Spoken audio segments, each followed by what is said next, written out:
Welcome to the Tuesday Review live on 98.9 Northwest FM. I am Nathan, as always, joined by James. How you going, James? What's something that's made you happy this week? Oh boy, other than watching movies, I don't really have anything. I don't think. Watching movies is fine. Oh, I went to the cafe across from your work. I got some lasagne. Oh, they do good lasagna. Yeah, so good. Peek behind the curtain into our personal lives. Every Christmas we do catering from there, and we always get the lasagna. Yeah, it's good stuff. It's really hit. I was like in a bad mood. I was like, I don't want to make anything for lunch. I'll just walk across the street and eat. It was so good. Hit the spot. Nice. Yeah. Also joined by Callum. How you going, Callum? What's something that's made you happy recently? I went to a concert on Friday night with our friend Jake. We saw 3 bands. We were very interested in 2 of them. And Hollywood Undead, the first support act, amazing. Very, very, very good performance. So that made me happy. Well, but who was the main? Falling in Reverse, Ronnie Radke, who we've known since high school. And Black Velvet, not personally. No. I mean, we know him You've been fans of. Yeah, been fans of since his first band Escape the Fate when we were in high school. Okay. And then he went on to have his own solo career after much drama. But man, he commands the stage. It was a good show. Oh, that's good. And there was also Black Veil Brides as well. Correct, but me and Jake don't really know. It was one of those situations where, 1, we don't know their songs. We're not overly familiar with them. And number 2, the mixing for that band was really bad. So the instruments were being played correctly. You could tell they knew what they were doing. Yeah. The vocals sounded fine, but the mixing was bad. So the drums overpowered everything else. Oh, that's a shame. So the guitars you couldn't really hear too well. The vocals were drowned out because it was just the drums. That happened to me and Callum when we went to see Bruce Springsteen. Maybe 10 years ago now. And Hunters and Collectors were the opening act, which is really exciting. And then every time the drummer hit a cymbal, my ears bleed. Oh, yeah. Our ears were bleeding. Yeah. Like, it was that loud, and that you couldn't hear other instruments over the drums. Yeah. Was when Springsteen came out, was it fixed? Oh, yeah. No, the mixing for Hollywood Undead was incredible. Like, it was so clear. Yeah. And same with the main act. Yeah, it was just whatever. Just that one. That's a shame. Yeah, obviously still, the bands as long as it wasn't the whole show. No, it's just interesting that the bands have their own people that manage the sound and the acoustics. So it's kind of just like it varies really significantly from one band to the next, even if they're just an opener. Yeah. They would know that it sounds shit. So I don't. If everyone makes mistakes. Yeah, I guess so. Yeah. Anyway. Unless they just really like... Unless it sounds different in their earpiece and then they think that... Possibly. You know what I mean? Yeah. I don't know. Also, when you're in the nosebleed seats, maybe it sounds significantly different to when you're right up the front. I don't know. Yeah. It wouldn't surprise me. Yeah. Anyway. Maybe they have a choice. Maybe they can bring their own sound mixers or Rod Laver. This event took place at Rod Laver. Maybe Rod Laver can do it for them. And I guess if you choose... Rod Laver to do it, maybe it'll be good, maybe it won't be. Or like if you... I don't know, because they'd have their own... This would be an interesting question. Sound techs. Yeah, well, I was going to say, it'd be an interesting question for a professional. Like, do they have like software packages that handle the mixing? I was like, if you don't get that right, doesn't matter where you are, it'll sound bad or... I don't know. Probably. Yeah, I have no clue. Anyway, Nathan. Something that made me happy this week was... I guess watching the trailer for the new Guy Ritchie mob show that I knew nothing about. Mobland stars Pierce Brosnan, Helen Mirren, and Tom Hardy, which is a stacked cast for a Paramount Plus TV show. Yeah, I mean, I didn't even know it existed until you just told me. Yeah, the trailer was released like 12 days ago. I didn't know anything about it. So I didn't even hear about it. That made me a little happy. Yeah, hopefully it's good. Yeah, hopefully. I didn't watch the Gentleman TV show. Apparently it's good. Apparently it's good, yeah. Anyway, so what is this English... crime family drama number 607 for Guy Ritchie. Yeah. He has a niche that he likes to sit in, and that's fine. Yeah, he's good at it. Yeah. Alan will be here. He's running a little bit late due to traffic concerns, but we have an interesting one tonight. We saw the second Steven Soderbergh movie of the year for us. Yes. Black Bag. Michael Fassbender, Cate Blanchett. Yeah. Tom Burke, Naomi Harris, Pierce Brosnan. The paladin from Dungeons and Dragons. Yeah. Whatever his name is, I'll look his name up. Renee Jean or something? Yeah, something like that. Yeah, and I've got it here. He was also in something else that was big. Was it on Netflix? Reggie Jean Page. Yes, I've seen him. And Marissa Abella. Yeah. So big cast. Alan's just sitting down to join us. Yeah. Beep, beep, beep. He's turning on. Yep, just booting him up now. Yeah. How you going, Alan? What's something that's made you happy this week? I guess I'll be happy in the fact that I got new tires on the D-Max. I'm not happy about what I had to pay for them. But that's, Okay. You know, Okay. that's Yes, a weekly paycheck that's gone to I heard about this off here, but Alan, what happened to the tires on the D-Max? The wires were shown on one of the tires. Alan's a car guy. Yeah. How does that even happen? Now who's turned into the bloody AI, huh, James? Yeah, I'm glitching out. Basically, it was part of the alignment was, I guess, bad. I blame my sister, who has borrowed the D-Max for some, who's definitely driven over some humps and curbs and everything else. Let he who has doesn't have a bad habit of driving over humps and curves cast the first stone. And if you do that and you don't get your car realigned every 10,000 kilometers, your tires are likely to wear out unevenly. And fortunately for me, this was the inner driver's side tire. So, and it was the wires were only showing on a portion of it. And I guess every single time I'd park it, it just wouldn't show until one day we're at work. D-Max is parked right there, and there's weird white-ish colour on the inside of the tyre. And one of the boys goes and sees it, and they're like, yeah, you're on your wires, mate. Jeez. And I asked him, I said, would you drive the car home? He's like, I wouldn't. And he's a tyre fitter. So if anyone knows tyres, it's him. And I'm like, you know what, I'll leave it here. So, I got new tyres done. The gentleman recommended me some all-terrain tyres rather than highway terrain. So I can go off-roading in the big old D-Max now, even though I never will. Yeah, you're never going to do that. What sold me on it was that he said I get 30% more tyre life. Okay, yeah. That's not bad. And that was a win for me. Yeah. Did you feel the difference driving it? Yeah. There was just less of a tug. It wasn't that much. The way the alignment was misaligned, it wasn't so much it would tug you in one direction or the other.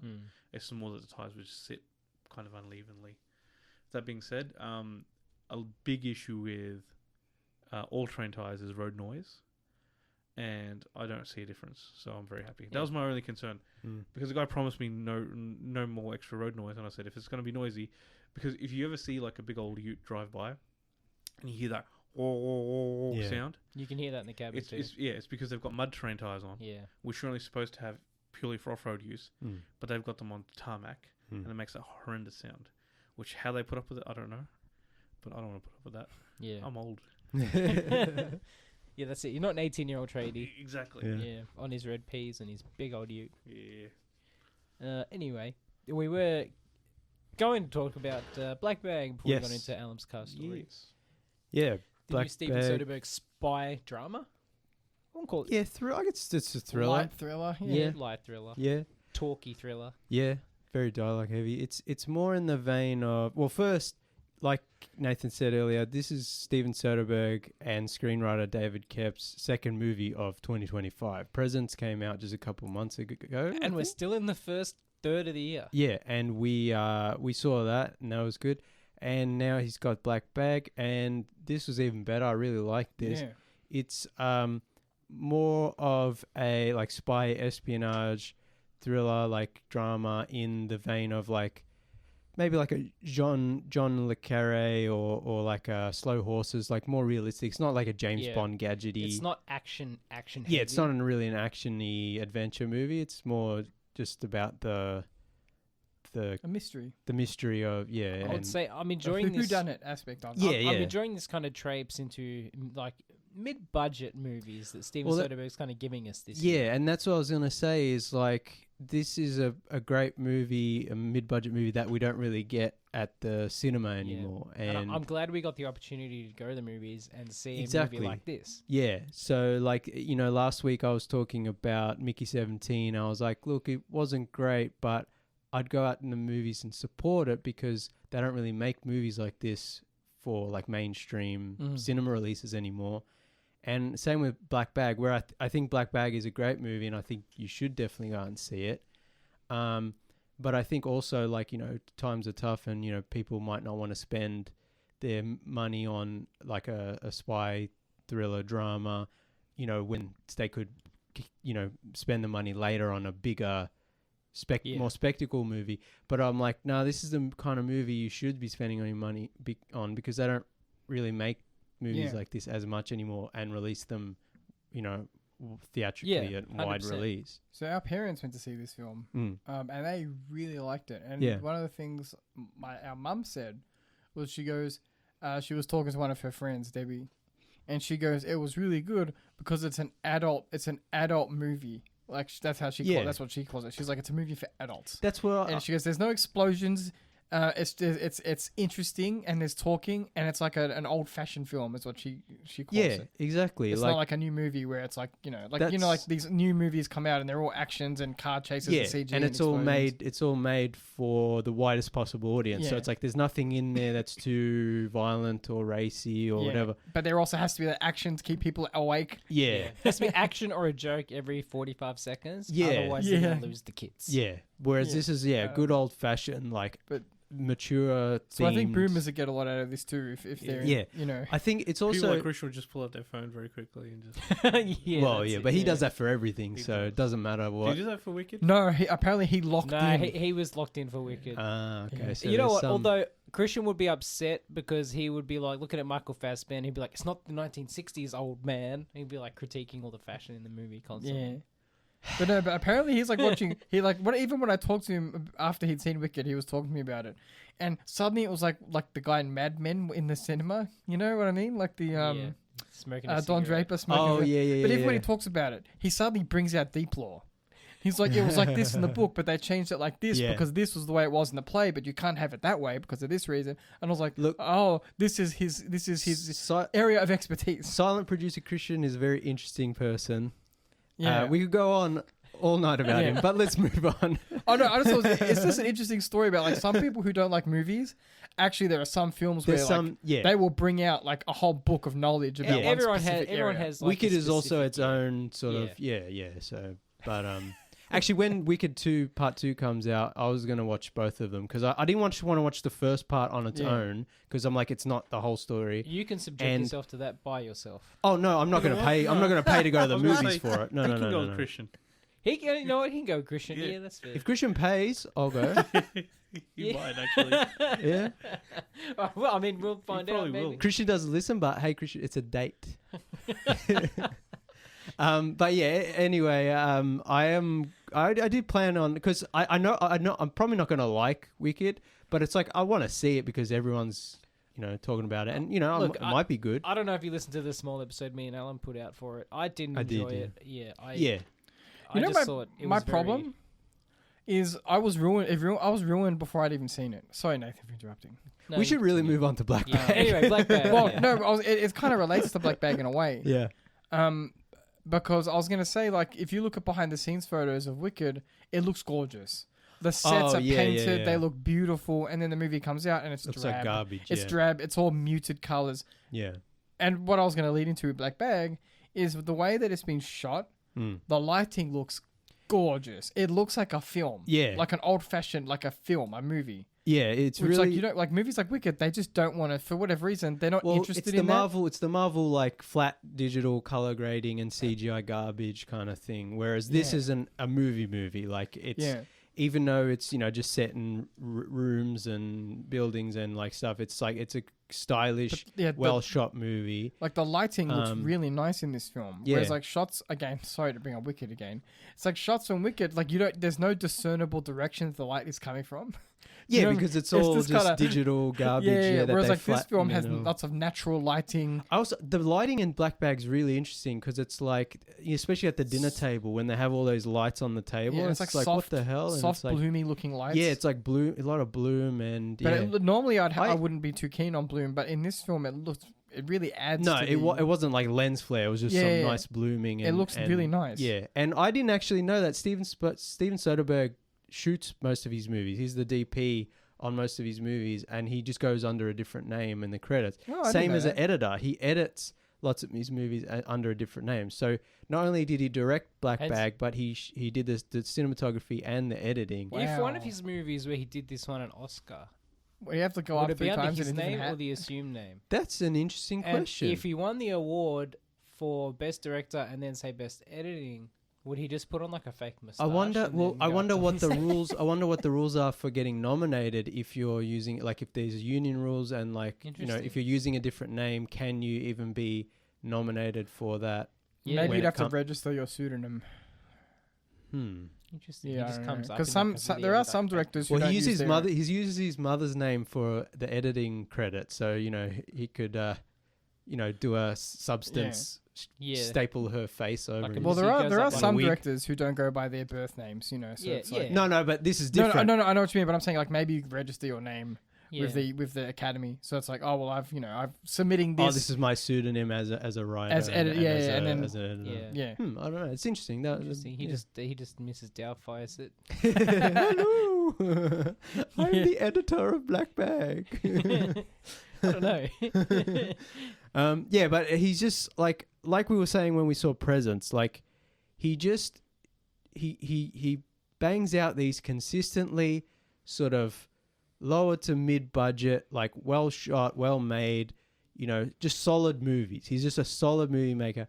He doesn't have a particular genre or even like, you could argue he has a style, but it's not like other auteur directors where it's like, oh, this is a Tim Burton movie or this is Tarantino film. This is Tarantino. Yeah, it's like he does the work and he does it good and consistently. He's and very even, versatile. I was talking to Nathan after we saw the movie, and I was like, even his quote unquote bad films, it's like he's got another one in the pipeline the same year or the year after, and he's always got something, and he's always changing genres and working with different people, and so he's just a really interesting filmmaker, and especially when, like we just talking about, like when we're in this cinema landscape of bloated CGI heavy superhero movies and kids movies and whatever, it's nice to see a movie like this in the mainstream. Yeah, especially showing at local theaters too. It's not showing it. I mean, it's not just showing. It's at your local hipster theater. Yeah, where you have to travel to. Yeah. It seemed we're lucky that our local theater seems to be giving quite a few of these movies a chance. Well, it's something that comes up a lot on the show, and it's just like, I guess it just depends on the distribution deal and what studio's behind it. And time of the year, I guess. Maybe, once the Marvel movies start coming out again. Yeah, it is still technically early in films. the year, so it's like, I don't even know if this period is known, because the summer releases in the US is what, May, June, July? Yeah. July might even be a bit late, and I think there's some stuff coming in August. So it's like this is still early in the year where nothing really big is sort of, and there's nothing really else out. Yeah. So it's just good to see like we were saying, like a mature adult, directed themed. What I like about it is it doesn't hold your hand either. Yeah, it's like reading a pulp spy novel in a way, where it's like there's a level of assumed knowledge kind of when the movie starts. Maybe less pulpy, because pulpy maybe is more leans more into the action stuff, or the sort of the more seedy, you know. It's like I guess what I'm trying to say, it's like an airport novel. You know those ones where it's like you pick it up. But more sharp. Yeah, that's what I'm trying. It's like somewhere between the two, and there's a bit more bite in it. Like the dialogue is and it's a movie. At the end of the day, we won't go into spoilers, but the plot is Michael Fassbender and Cate Blanchett play like veteran spies, like UK, not MI6, but like intelligence agency. Yeah, it's like the NSA, the like English, the English version of the and NSA. Yeah, and they're like two veteran agents, intelligence officers who are married, and Michael Fassbender's character finds out there's a mole in his sort of group of colleagues, including his wife. Yeah. And so it's like this. Not really cat and mouse, but it's like a whodunit. He has to. It's like it's an old-fashioned spy story in the sense that he's got all these threads, and he has to figure out how they all connect. And he has to figure out the culprit and the motive behind it. Yeah, and not only that, it's like he loves his wife and he's dedicated to her, but they also work in an industry where they can't really tell each other everything. Yeah. And so he's not sure, and then all these other people who he works with, obviously they have different levels of clearance and different other jobs and stuff, and they're in their own relationships. And so what I was going to say was, it's like that's the main sort of plot. Yeah. But at the end of the day, it's a bit sharper and a bit more biting because it's really about their relationships and about the marriage, and it's like using the spy stuff to as a framework to explore Yeah. like how much can you trust your spouse when professionally you cannot know where she's going or what she's 100%. doing. And it's the same from her perspective too. yeah So they maintain this level of trust in the relationship, but he still has to look at her in an objective way as a part of the job. Yeah, and it's the same with the other characters who he's investigating. It's like any one of them could be. The whole movie is about trust and Yeah. Yeah. And there's a line in the trailer where except Pierce Brosnan. No one trusts Pierce Brosnan. well, yeah, But he's the master spy. yeah, Nobody he's- should trust the master and he's spy. just like grimacing and like raising his eyebrow the whole movie and being like the gruff boss. He's so good. He's so good. But yeah, there's even the line, I think it's in the trailer, where the character says, when you lie about everything, what who can you who can you trust or When I was reading up, I can't about remember this the movie, quote. I butchered it, but when I was reading up about this movie, they Steven Soderbergh and the other writer David Koepp wrote it. on his wrote own. it. Okay, they interviewed actual spies and people in intelligence, and they were like, and some of the lines in the movie are actually basically quoted exactly. Yeah, exactly. About like your relationship with other people. How can you have a relationship when what you do for work? Yeah. Like trust in a relationship is important. Mm. And when you can't tell your partner why or what you do at work, Yeah. how can you relate to them? They can't relate to you. Mm. So it makes a relationship almost impossible. Yeah. And so it's the movie has a lot of interesting kind of things to say about that aspect of. and even if you're not lying about anything, you have to withhold some it's not lying if you information just like legally intelligence. can't say. But that would put a pressure. It's like because what are they hiding when they go away? Well, like what's preferable, telling a lie or saying in the film's world you say black bag. So that's the title of the movie refers to information that's compartmentalized. Yeah, in this hypothetical, it's going in the black bag. You're not allowed to know about it. Yeah. So it's like if you have to go away for work, do you lie and say, "Oh, I'm going to Greece," or when you're actually going to Italy for a mission? Let's just say. It's like, what's preferable? Do you flat outright lie to your significant other, or do you say black bag? So there's this unspoken thing. It makes it easier. Yeah, but it's also frustrating. Yeah, for the spouse, like can you imagine being married to someone? It's like, oh, black bag. Yeah, Because you never know, are they going to be using that as an excuse? exactly. Yeah. I can't remember what it was. I think, it wasn't Goodfellas. I think maybe it was a crime show, but it was like. It was like maybe he was involved in the crime or something. I just remember the quote. They were like, you either tell your partner everything or nothing. You don't do like lie about this but tell the truth. It's like they're either all in or you just keep them completely separated. Yeah. So well, Michael Corleone said it best, James. Mm-hmm. Never ask me about my business. Yeah, exactly. But that's a separate issue. That's crime. No, but it's the same sort of thing when you're doing something that's but the same rules apply, right? Yeah, and also technically a lot of their spy stuff they're doing is morally questionable. It's only legal because they have a badge and a gun. Realistically, they're doing crimes. Oh yeah. Yeah, like if you're hurting people, you're hurting people, whether it's legal or illegal. If you're doing the espionage in another country, you're doing crimes according to their laws, right? Yeah. So I mean, just because you've got a license to kill doesn't make you a good person for I mean, you look at James Bond, he's not a great person. No, he's awful. That's why Pierce Brosnan's character was so upset. He's like, I spent this many years in MI6 for this. This is he retired. Yeah, 007 retired and just became a bureaucrat, like a pencil pusher at the office. Did you know that Michael Fassbender auditioned for James Bond at the same time as Daniel Craig? That would make sense. But then he was like, you know what, maybe this isn't for me. How about you go with Daniel Craig? We could have had the Fassbender era instead of Daniel Craig era. Interesting. Fassbender declined it. And he offered them up Daniel Craig. Huh? I like the campiness of Daniel Craig. You think he's campy? Yeah, there's aspects to it.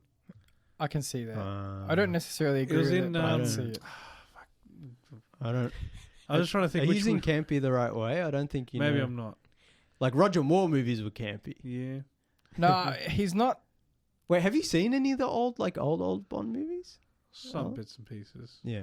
He's campy compared to someone like Sean Connery. I'm like any shaken, not stirred. Stirred. I don't think. I think the whole thing with Daniel Craig was like he was the gritty, realistic one. Like there was no campy. He was the alcoholic. He was the depressed, down on his luck. Yeah, and always close to retirement every movie. That's it. Like, he was the 007 where he closes his eyes and he just sees the murders. Yeah. But I just cobras. Yeah. I'm interested to see what would life be like if we had the Fassbender era. Well, I mean, even when Daniel Craig was doing the movies, everyone was like, "Oh, Fassbender's going to be next. Fassbender's going to be next." Like, you know. Yeah. So yeah, I think that would have been good. He definitely has. He definitely is a perfect choice. Now he's too old, and I wouldn't. Yeah, I don't think that. Yeah. But what's his name? Tom Burke in this movie. We haven't spoken about Bond, have we, on the show? What's that? The Amazon acquisition. I think I mentioned it last week because I was really depressed, and I was like, I used it as an example of how crap everything is all the time. Don't worry, it could always be worse. Jeff Bezos could be the next Bond. Even though he looks like Blofeld. I'd love. And he's effectively a James Bond villain. But yeah, Tom Burke is really good in this movie. Everyone's really good in Black Bag, but Tom Burke maybe could be a Bond or could be in a Bond movie as a villain or as another. Tom Burke again might be a bit too old for a new James Bond though. How old is he? 40? 43. Yeah. Like, if you're doing 10 years, you want a younger Bond. I think Reggie Jean Page could pull it off as well. Like he's a bit like, especially in this movie where it's like he's cold and a bit of a prick. Yeah. You need someone young. Yeah, definitely. They need someone, no older than 35, maybe. Yeah, between... Because it's been a while since we've had a Bond with, like, vitality. Yeah. And also, like, the problem with Daniel Craig is, like, because there are gaps, like, long gaps between the movies. Because a movie takes 5 years to make now. Yeah, and it's just, like, even if they cast a 30-year-old, it's like... What, is he going to be 40 by the time the second or third movie comes out? Like, Jesus, like... Yeah. But unfortunately now with Amazon, it's like, are they just going to churn out garbage every year or two? And that's going to be worse. So, we'll see. In regards to Black Bag, one thing that I really liked was we talked already about how it's a little more realistic of a spy film. Yes. It's more grounded. I like the fact that you don't see guns all the time. They don't really carry. There's like no shootouts in this movie. I mean, it is England. Yeah, that's true. That's true. But like, what I mean is, it's like there's no car chases, there's no guns, whatever. But the tech is all kind of very like relatively low tier stuff. But there's a scene in the film that's really great when the characters one of the characters for a reason has to use a satellite. Oh yeah. And they have to use a very small window of like satellite time to try and find someone. Hijack the feed. Which is classic James Bond style kind of. And that was a really great tense scene. Yeah. Because it's something I don't know how satellites work, but I'm presuming it's a realistic scene in the sense that it's something that could possibly happen. Yeah. Because I know that like you take the telescopes for example, like space telescopes, you buy time for those. So I'm assuming that government entities would possibly buy time for satellites because they're only over certain places at certain times, so you have to wait, and I thought that was a really clever scene. Yeah, that was good. The movie's really tense, and it's like it leaves you questioning like who's the mole. It's also good for like all kind of mystery box movies. It's good for a repeat watch. That's what when we know everything, it's now good to go back and watch for clues. Yeah, and seeing that character is like acting shifty or and then it's like you can put puzzles together from just like contextual clues. It's also got good world building. Because like you'd think that a movie of this nature wouldn't have that much world building because it's only a little 90-something minute film. It's got a fair bit to do in that time. It's set in present day, so it's like how much do you have to set up? But stuff like the satellite scene was really good. Stuff like there's a scene where they have to do the what's it called? You know, the lie test. Oh yeah, polygraph. Yeah, that was really great scene because like not only does it develop like the spy kind of thing, it also develops the characters themselves. Yeah. And just like a lot of the dialogue between George and his wife, character building, world building stuff. Even the set design in this movie was good. Like the house and like just like all the little things that gives you like a peek behind the curtains of their private lives. Obviously, there's not going to be another film in this. You know what I mean? Like Black Bag's one and done. But like if there was another movie, I'd be like, oh, that makes sense.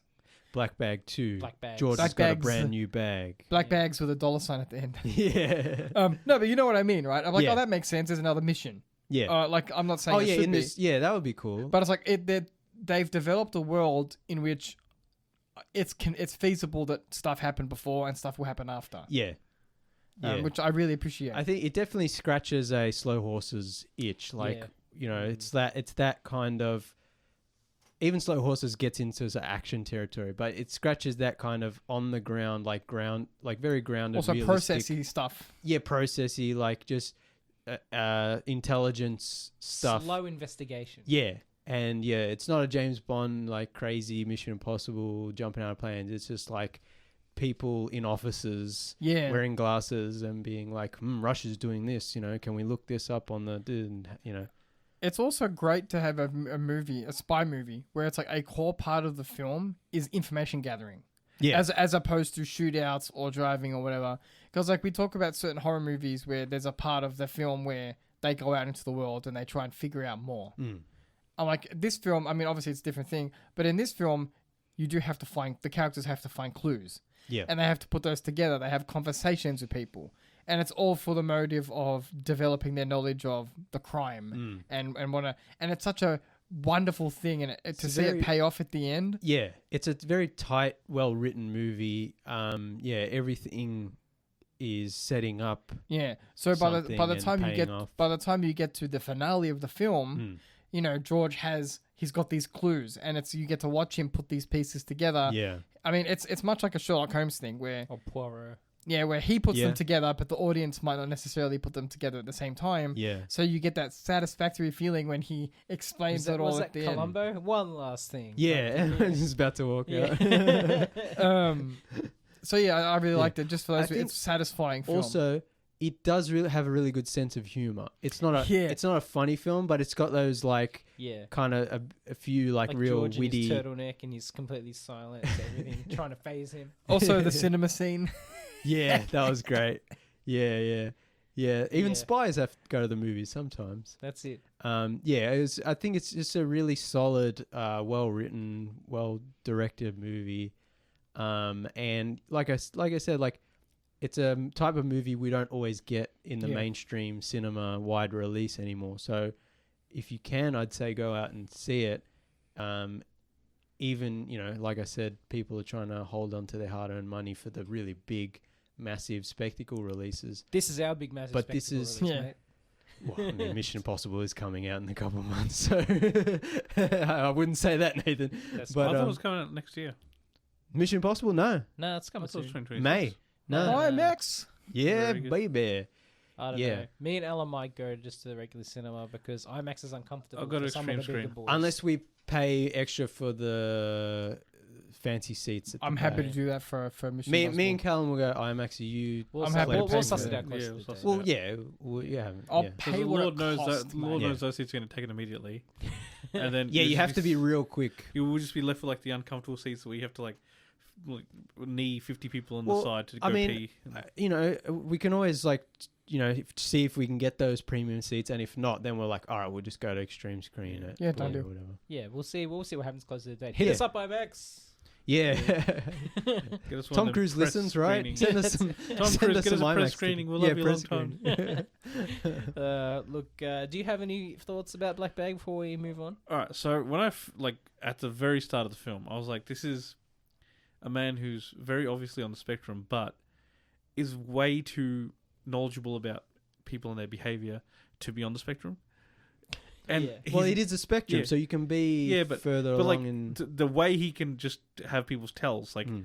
you know, realistically speaking, he's not. But that's what I'm saying. And then he's just surrounded by some But the- unsufferable assholes. I think Yeah. the thing with George is he, as the kind of spy he is, right? He's kind of like He observes people yeah. closely. He's like and he's he not human listens. resources, but he's kind of like the military police. Yeah, but right? it's like not internal affairs. closer to that. 'cause He's like it's the whole idea of like he's got His this whole job is reading yeah, people. Yeah. but he's got this whole controlled dinner at his house, yeah. and then he lets somebody get stabbed in the hand. I'm like, But that's That's for part work. of That's it. part of Yeah. it. Though. He's letting. He wants to see the reactions. Yeah, that's his whole thing, right? And part of that, he always has that default kind of no expression on his face. Yeah, That's he's all like, part of his. he's playing poker. He's like, they're not going to read me. I'm going to read them. Yeah, exactly. That's whole. He's playing poker, and everyone else is like, It's because he's always on the job. everyone else is like, hey man, we're playing Uno. Why are you doing this? Yeah, no, but that's He's part like of all it. in, and we're like, but not Yeah, so playing. he's playing chess. They're playing checkers. Yeah, but that's It's part like, of it, right? Because if he always has the same facial expression, if he's always kind of just stoic, yeah, then you can't that read. also throws people off, and he Yeah. can read them better. But also, like, Michael Fassbender's such a good performer that's like you can tell when something bothers him and when he is like vulnerable and when he is disturbed by something, even though outwardly his character George is trying to stay stoic. And same with like Cate Blanchett and the other characters, where it's just like they have to, you know, pretend to be one way when in reality they're actually feeling a different way. So. Yeah. And like I said, that's how I felt at the start. Like, and he's just surrounded by like 5 insufferable people. Yeah. And I was like, what's going to happen in this film? But then it really, really like picked up for me. Yeah. I was having a grand old time, you know. Like I said, I love just film set in the UK, just people just doing their thing.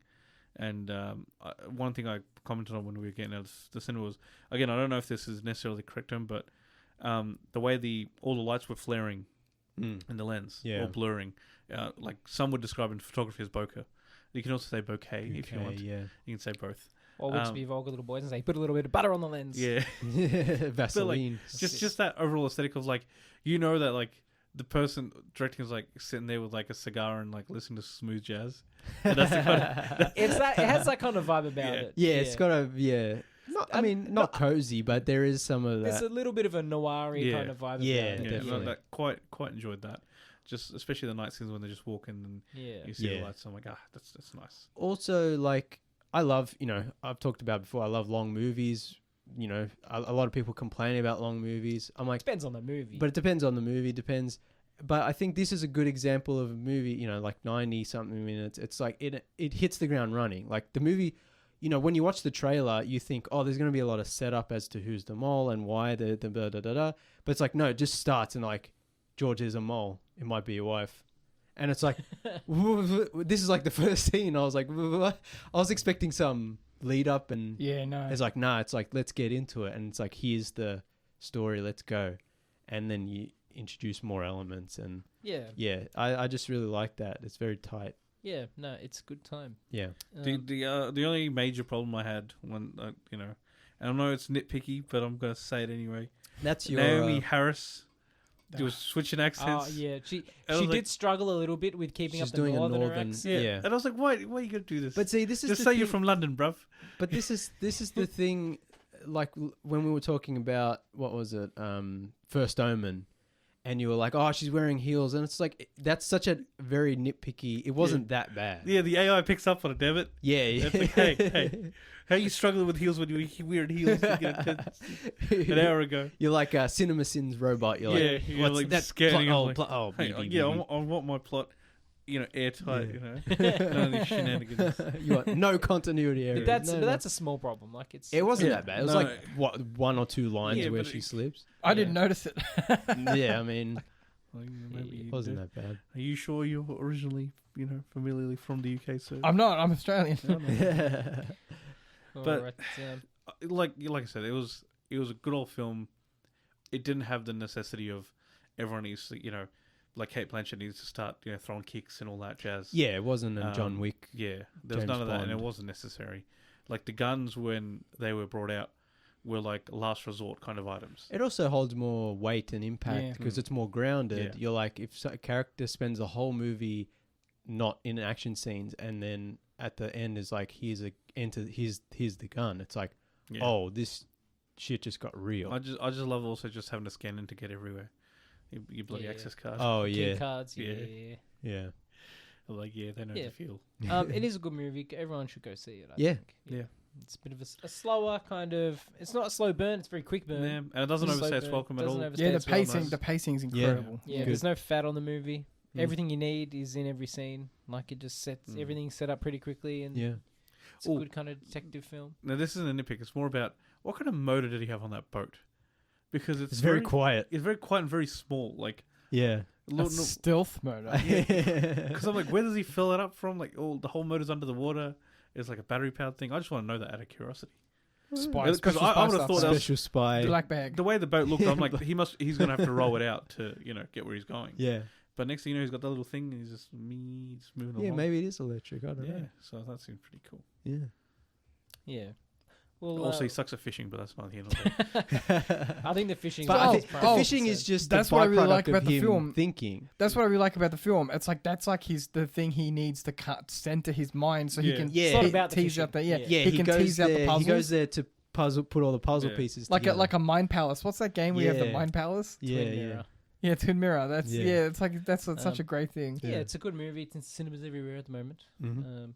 I'm sure it'll be out streaming not too long from now. But Maybe, like yeah. everything is, go watch it if you can. Support your mid-budget movie. Yeah. Support Mr. Soderbergh. That's it. Support Mr. Soderbergh. We appreciate everything he does. Yeah. Even if you No, don't no. like Yeah. everything he does, we appreciate it. Yeah, appreciate it. We'll be back with more right after these quick messages. You are back on the Tuesday Review Live on 98.9 Northwest FM. Anyone else have some final thoughts on Black Bag before we move on? No, I think we covered it. Yeah? Everyone Yeah. good?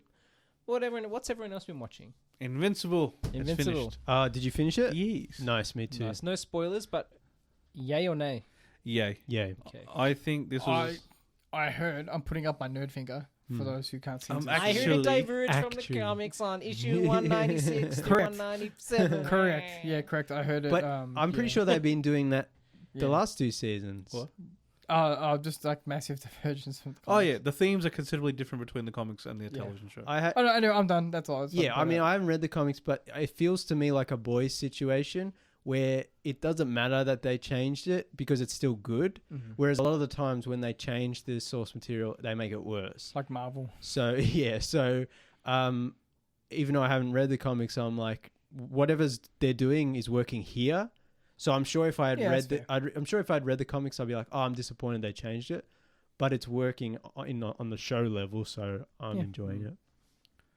Like I felt that season 2's pacing was a bit off for me, whereas this season I think they did it quite well. Like I felt not a lot was achieved in season 2.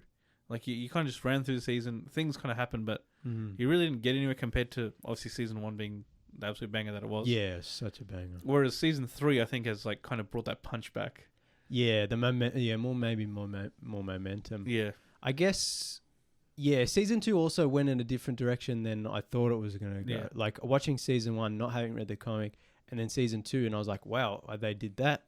And now that's rolling on to season 3, and now season 3 going into 4. It's like, now they've built up all the momentum. Yeah. And also it helps that when after the first season came out, there was a big gap, I guess because of COVID or whatever, and then season 2, and then a year later season 3, and hopefully they're more consistent now with, even though animation is very hard and time consuming and expensive. Yeah, get those North Koreans working harder. Yeah, I'm hoping they're more consistent in the releasing, because I can't wait for the next season. Yeah, it's good stuff. Like the animation still I think needs some upping.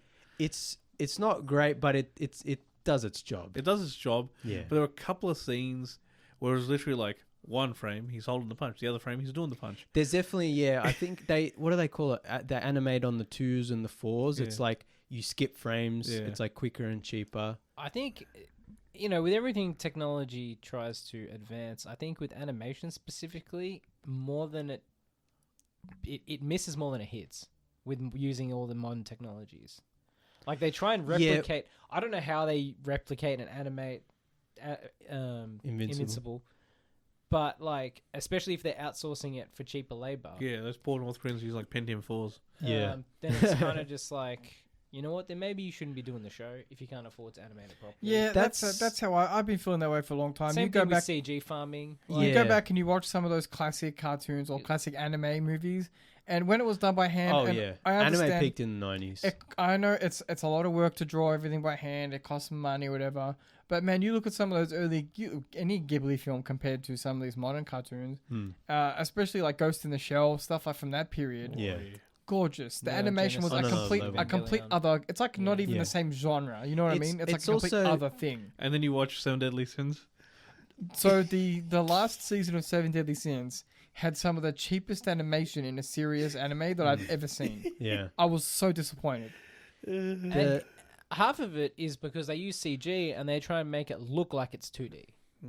Doesn't always work. That's another thing where it's like, I guess, would that be easier to animate? Oh, 100%. But easier and cheaper, but you're not getting as good a product. Yeah, and I'd say mostly, especially for like more hardcore anime fans, mostly people have negative feelings towards that kind of style. Mostly. But yeah, mostly. But yet the studios are saving X amount of money, so they don't care. Yeah. The one time I've seen it done correctly or well is in Demon Slayer. Also the one with the crocodile guy. Dorohedoro. That was done very well. That looked good, yeah. Yeah. Yeah, but again, most of the time, What happened to that show? I don't know. They probably cancelled it. There was I one think it was season, it was cancelled. left on a cliffhanger, and they're like, Yeah. oh yeah, another one's coming. There was a bunch of Netflix animes that got like one season, then just stopped. And like, see ya. Yeah. Yeah. But yeah, like that aside, just because the story's so damn good, you just kind of deal. Yeah. That's the thing is, I think we've talked a lot about on the show over the years. At the end of the day, the story and the characters is the most important part, because you can have the best looking special effects, animation, CGI, whatever, but if you don't care about what's going on, if you don't care about the story and characters, doesn't matter. And same, if you got some clunky sort of old school special effects, like, you know, janky cardboard, but you got a compelling story and characters, it's awesome. You can make it work. And also, sometimes part of the fun is the jankiness. Yeah. Depends. Context is important. Is it janky because it wants to be cheesy and janky? Well, or that's is it, yeah, or but is it sometimes janky it's because the person is only getting paid $1 an hour. Well, that's the other thing, yeah. Like- But then it's also you can enjoy the jankiness either whether it's intentional or not. Yeah. In Invincible's case, it's just like, oh, they're obviously cheaping and quickening the animation. Yeah. But it's not bad. It's not egregious. Do you know who does the voice acting for Conquest? I've forgotten. I think I saw the credit, but I can't think off the top of my head. Oh, it was the guy from who plays the dad in Supernatural. It's Jeffrey Dean Morgan. Yes, that guy, who's also in The Boys. Was in the last season of The Boys. Yeah. He played the comedian in Watchmen. Yeah, he's good. He's been in lots of stuff. Yeah. Like, because he's got, I'm not going to say it's like a southern voice, but there's a Little bit of a twang. yeah, a little bit of twang to it. Where's he from? Was Was he maybe it's just because it wasn't like noticeable, but it wasn't like, he wasn't like y'all came to the wrong town or whatever. Yeah. No. But like there was kind of a little bit of a twang to it, and it was just like, did Conquest watch like kind of well, all the aliens have like American accents, so it's like not really. But it just I found it. See, this is interesting. I found it endearing almost. Like you were just complaining about Naomi Harris's like northern accent. What? You complained about Nell Tiger Free's accent slipping in The First Omen. Maybe it's just your ear is really in tune to that kind of stuff. Because I mean, I noticed it too, but it doesn't bother me. No, this one didn't bother me. I actually enjoyed it. Yeah, he's really good. I mean, all the cast members of why wouldn't Invincible aliens are really have good. a Southern American accent? Why would they speak English? Yeah, that's true. Yeah. It's like, It who just- cares? It was just great because I'm like, you could. Why always, does that alien sound like Seth Rogen? Because he wants to. Yeah. Yeah. he just that's just straight up Seth Rogen. There's no Yeah. nothing to it, but it was almost like you could see him like advertising some kind of brand of cookies, but also just or like some kind of like homemade lemonade brand. Come home. Homegrown. Yeah, but also just the fact that he's given the nature of his name, Conquest. He's so evil. He's an evil Viltrumite. Absolute awesome character. Oh, so good. Yeah, done quite well. Every even though it's animated, every season when they do something super violent, I'm like, oh man, holy crap! Can't believe they did that.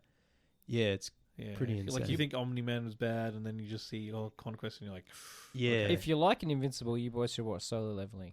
yeah. We'll eventually have to get on that. Yeah, Yeah. it's another anime. Because it has the same Add that kind of to the list. vibes. I'm still watching. I finished Avatar: The Last Airbender, and now I'm watching Legend of Korra. So I'm still watching those. You got to cut it some slack. You told me this because it wasn't. It was. Yeah. Was it cancelled, or was it? Were they like wrap it up? They only gave them one season. to wrap it up. Yeah, and they're like, you get one season, do what you will, and then when everyone's like, well, this is pretty awesome. They're like, you can have more. It's like, well, you ruined part of our story. Like, Yeah. we could have paced this differently. Yeah, that's a shame. Yeah. Yeah. Apparently they're doing another animated series. Are they? Yeah. I'm looking forward to that because I'm really liking Korra. That's at the the moment. thing with these kinds of animes and animations is that they never truly die because there's too much money involved. It's like Bleach ended. Oh no, we can't let Bleach end. Naruto ended. We can't let Naruto end. Yeah, I mean, I guess it's especially with like Dragon actual Ball. Japanese anime as well. It's because there's like spin-offs and ongoing manga and stuff, and so they kind of and there's probably like a toy industry or something based. Avatar had toys and all that kind of stuff too. Yeah, but and I guess it's easier, quote unquote, to do sequels because you don't have to worry about actors aging and like, you know, characters, you know, or, you know, like changing the way they look or whatever. Because I mean that always helps when you don't have to worry about that. Yeah. But yeah, Invincible is really. You guys haven't watched season 2 yet. I haven't. I haven't seen season 1. You haven't seen season 1? I thought Dirty bastard. I've seen season 1. I liked it. Yeah. Maybe when next season comes out, we should all catch up. I'll catch up. Once it's done, I'll binge it. Callum, we could die by then. Yeah, I don't know how many Why do you do seasons this? it's gonna. I don't know how many seasons it's gonna get. Real quick, I watched the first episode of Solo Leveling. That's it. The animation is gorgeous. It is good. So nice. It's like coming from Seven Deadly Sins. So man, what a refreshing change. I believe it's Korean anime, right? It's a Korean. We and saw Japanese that. co-production. Japanese adaptation. Yeah.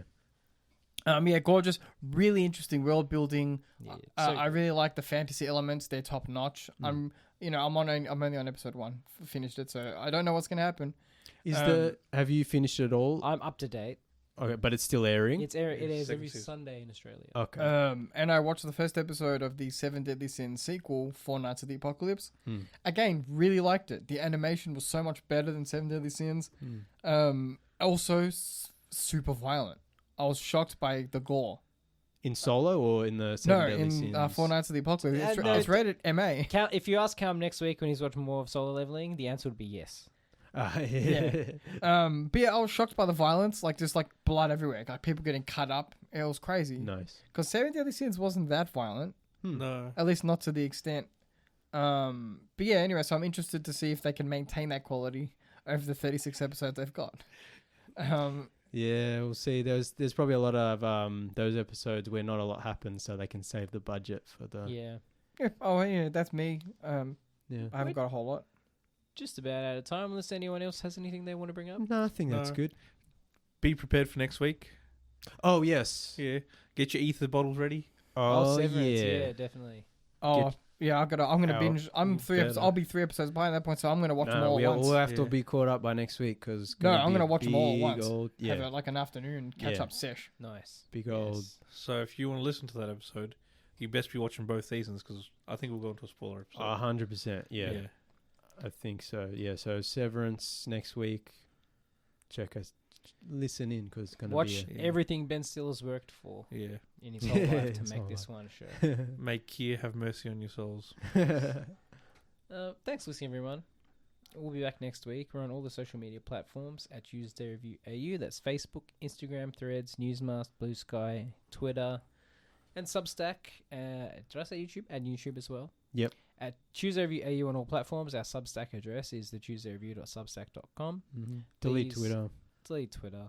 Please rate, review, subscribe. Give us 5 stars. It helps us a lot. Yep. I'm on Letterboxd. We're on the Letterboxd. I'm Nathan B _90. I am Channeldrifter. I'm Alum 20. And I'm Callum Tuesday. We'll be back next week with, hopefully a very special Severance episode, unless, something happens, which nothing will happen. Who knows? Who You knows? could have a world war. You never That's know. it. I don't know what I don't know what my Audi's doing out there. Yeah, that's it. We don't know what in our the Audis- radio, so I'm on my That's it. innie. I mean, it's always the radio for us. Yeah. We're the radio innies. That's it. We leave that door, don't know. No, we leave that door, we watch. walk back in straight away. That's it. I mean, there are worse lives. We just come in with assumed Talk knowledge shit we need about for the movies. show. Yeah. How do we know? How do we know we've watched the movies? That we have a little notebook in front of us that just says our feelings, and we just have to. Your Audi liked Black Bag. Yeah, my Audi liked. Is that like our therapy session? Yeah. Like we go into the office, like your Audi likes Black Bag. He thinks it's smart and not pretentious. And we'll be back next week. Adios, cousins.